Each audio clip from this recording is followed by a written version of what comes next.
Good morning, my brothers and sisters. Welcome to episode number 68 in the book of John. Today, we're going to hear about Jesus healing a man born blind.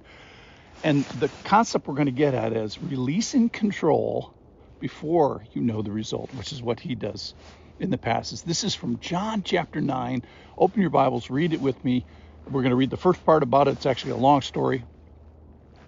As he passed by, Jesus, saw a man blind from birth. And his disciples asked him, "Rabbi, who sinned, this man or his parents, that he was born blind?" And Jesus answered, "It was not that this man sinned or his parents, but that the works of God might be displayed in him.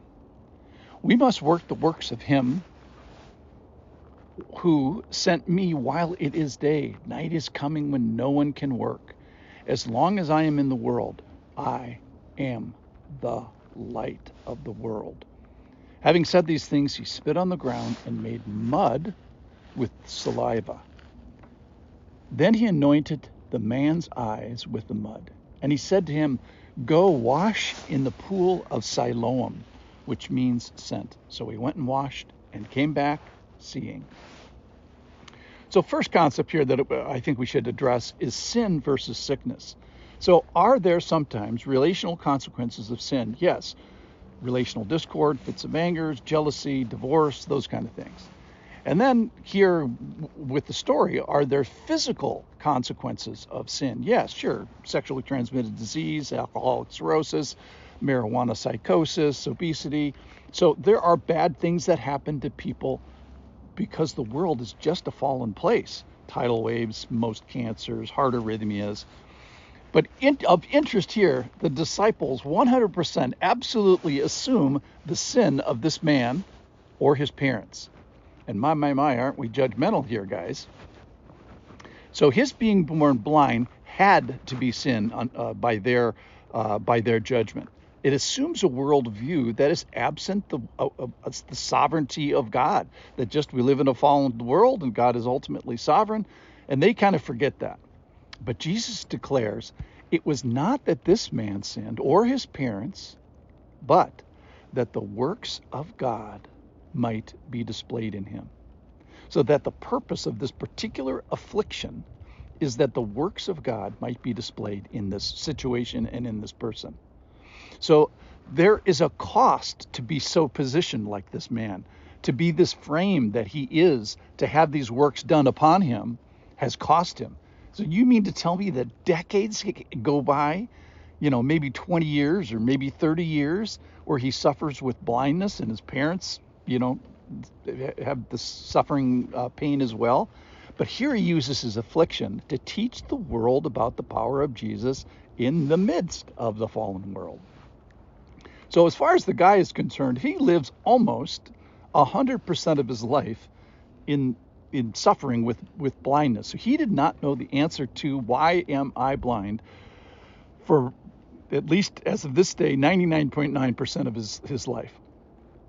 So one of the things that Jesus is getting at, and he's going to use blindness, which of course is the most clear physical thing you could possibly do to demonstrate that, to say that as long as I am in the world, I am the light of the world. Now, this is a continuation. This has been one very, very long thought going all the way from the beginning of chapter 8, and now we're in the beginning of chapter 9. Chapter 8 was a very long chapter. It's a continuation of the thought. Back in chapter 8, it said, Jesus spoke to them saying, "I am the light of the world. Whoever follows me will not walk in darkness, but will have the light of life."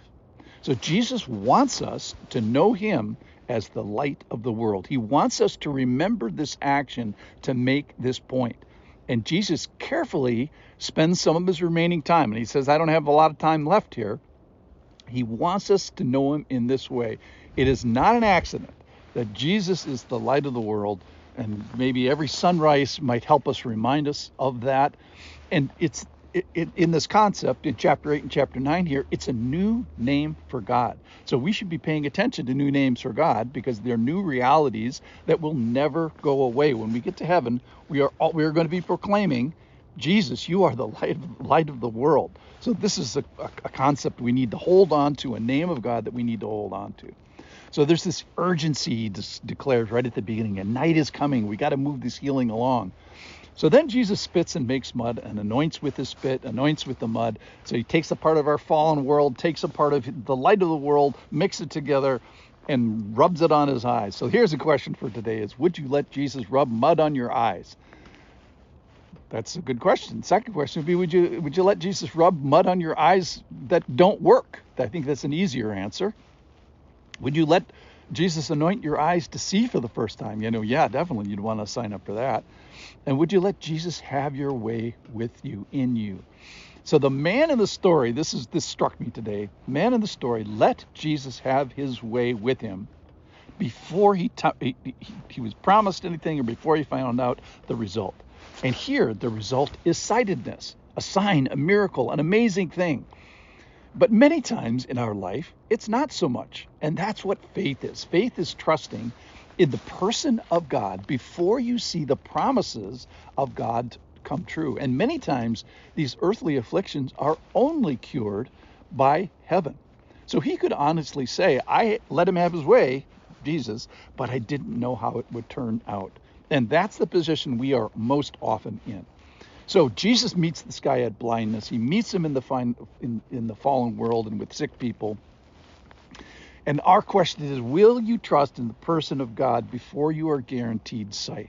So not everybody comes back healed or seeing or walking.